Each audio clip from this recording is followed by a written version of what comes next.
وہ سارے منصوبے وہ ہیں جو ہمارے دور کے پاکستان مسلم لیگ نون کے دور کے یا میاں نواز شریف کے دور کے.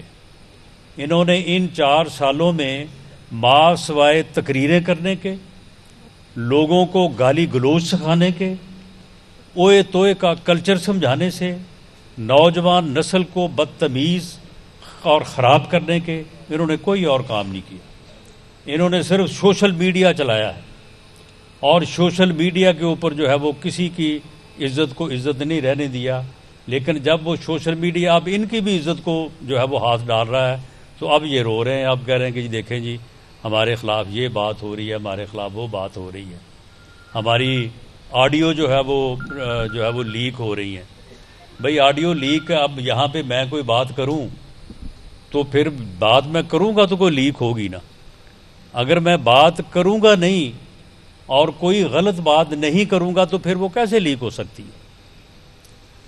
اب یہ چیف جسٹس صاحب کی جو ساس محترمہ ہے، وہ جو گفتگو فرما رہی ہے طارق رحیم صاحب جو پی ٹی آئی کے وکیل ہیں ان کے ساتھ، اور کچھ لوگ ہمارے تجزیہ نگار یہ کہہ رہے ہیں کہ جی دیکھیں وہ نجی گفتگو ہے، پرائیویٹ گفتگو ہے، خواتین ہیں، تو یہ تو بڑی بری بات ہے کہ وہ لیک ہو گئی.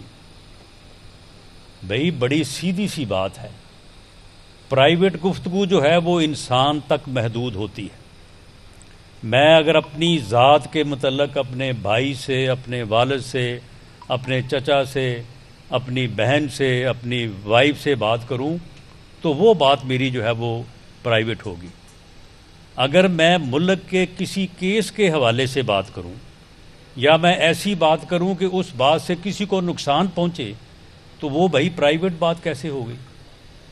میں اگر ملک کا وزیر داخلہ ہوں اور میرا بھائی جو ہے وہ اگر تو مجھ سے میرا حال چال پوچھے، بچوں کا حال چال پوچھے، یہ پوچھے کہ جناب عید کہاں کرنی ہے یا عید کے موقع پہ جو ہے وہ آپ مجھے کیا دیں گے، تو یہ تو وہی پرائیویٹ بات.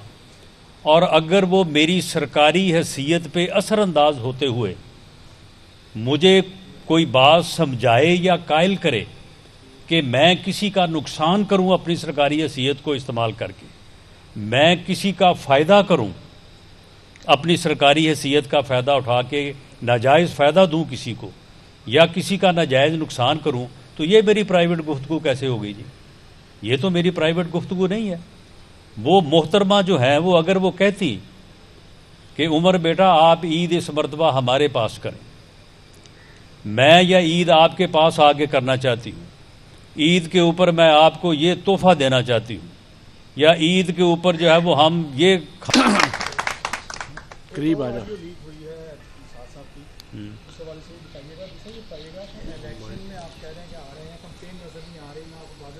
نہیں تو یہ میں کیا کر رہا ہوں اگر آپ کو کمپین نظر نہیں آ رہے. دیکھیں 14 مئی کو تو الیکشن بڑے مشکل نظر آ رہے ہیں، اور الیکشن کی کوئی ڈیٹ کنسنسس سے طے ہوگی، اس کے اوپر سیاسی جماعتیں بھی گفتگو کر رہی ہیں، اور سپریم کورٹ بھی اس کوشش میں ہے. اور اللہ کرے کہ ہمارے معزز جج صاحبان جو ہیں وہ کسی رشتہ دار کی بات سننے کی بجائے قوم کی بات سنیں اور قوم کا مفاد سوچیں. اور ان کے عزیز و اقارب کو بھی چاہیے کہ وہ اپنی سماجی حیثیت کا خیال کریں. اگر میرے عزیز میری وجہ سے جو ان کی سماجی حیثیت اس کا خیال نہ کرتے ہوئے کوئی ایسی گفتگو کریں گے تو لازمی بات ہے کہ پھر اس کا اثر تو جو ہے وہ ہوگا. تو یہ چیزیں جو ہیں یہ چیزیں ان چیزوں کا ادراک بھی ہونا چاہیے، اور اس کے اوپر میں سمجھتا ہوں کہ سب کو جو ہے اس کا نوٹس بھی جو ہے وہ لینا چاہیے، اور ایسے معاملات ہونے چاہیے کہ جس میں ملک اور قوم کی بہتری ہو. یہ جو کیس جس نہج پہ پہنچ چکا ہے وہاں پہ کوئی بھی ایسا فیصلہ جو ضد اور انا کی بنیاد پہ ہوا تو وہ اس ملک کو ناقابل تلافی نقصان پہنچائے گا. بنائیں گے اور کھائیں گے تو بڑی اچھی بات ہے، بڑی پرائیویٹ گفتگو ہوتی. لیکن وہ محترمہ تو ایک ایسا کیس جس کے اوپر پورا ملک جو ہے میک اور بریک کی کیفیت میں مبتلا ہے. اگر اس کیس کا فیصلہ جو ہے ایک طرف ہوتا ہے تب بھی، یہ دوسری طرف ہوتا ہے تب بھی جو ہے یہ ملک کے لیے تباہی کا باعث بن سکتا ہے۔ اگر کنسنسس سے فیصلہ نہ ہوا اور فل کورٹ نے کوئی فیصلہ نہ کیا تو یہ کیس جو ہے یہ اس ملک کے لیے ناقابل تلافی نقصان پہنچانے کا باعث بن سکتا ہے۔ تو معاملہ یہ ہے کہ یہ اس وقت ملک جو ہے وہ اس صورتحال سے دو چار ہے۔ 14 مئی کو سپریم کورٹ کا حکم ہے، چیف جسٹس صاحب کا اور 3 رکنی بینچ کا حکم ہے کہ جی آپ جو ہے یہ سنائیں، آپ 14 مئی کو الیکشن کروائیں۔ ہم الیکشن سے نہیں بھاگ رہے، یہ پراپیگنڈا ہے ان کا۔ آج میں آپ کے پاس کھڑا ہوں اور جس طرح کے رستے ہیں آپ مجھے بتائیں کہ میں اگر الیکشن نہیں لڑنا چاہتا تو مجھے پھر یہاں پہ کیوں آنا چاہیے تھا؟ یہاں پہ میں آپ کے پاس کھڑا ہوں تو الیکشن کے لیے کھڑا ہوں۔ آپ نے بھی ووٹ کی بات کی ہے تو الیکشن کا ہمیں کوئی خوف نہیں ہے۔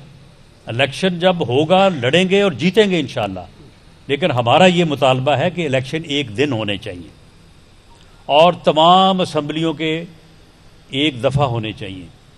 اگر آپ اس طرح سے کروائیں گے کہ ایک اسمبلی کا الیکشن 14 مئی کو ہو جائے، باقیوں کے الیکشن جو ہیں وہ 8 اکتوبر کو ہوں گے، یہ الیکشن اس ملک کو لے دے جائے گا، اس ملک کا بٹھا بٹھائے گا۔ آگے ہی پہلے ہی اکانومی کا جو ہے وہ بٹھا بیٹھا ہوا ہے۔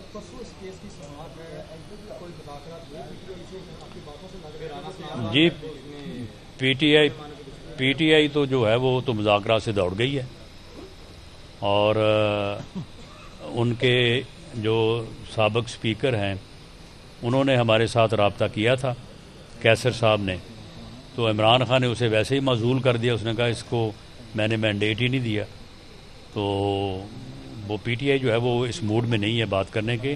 باقی ہماری طرف سے تو گفتگو کا آغاز کیا گیا ہے۔ 18 اکتوبر سے آگے کیا الیکشن کسی صورت میں نہیں؟ جی 18 اکتوبر تو خیر الیکشن کی ڈیٹ ہے نا، 8 اکتوبر جو اگست ہے، اگست میں تمام اسمبلیاں اپنی مدت پوری کریں گی 12 اگست، اور تمام صوبوں میں کیئر ٹیکر سیٹ اپ آئے گا، اور وہ کیئر ٹیکر سیٹ اپ جو ہے اگلے 60 دنوں میں الیکشن کروائے گا۔ وہ 8 اکتوبر بنے یا 18 اکتوبر بنے، وہ جو بھی بنے یہ پھر ان کا کام ہے۔ بہت شکریہ۔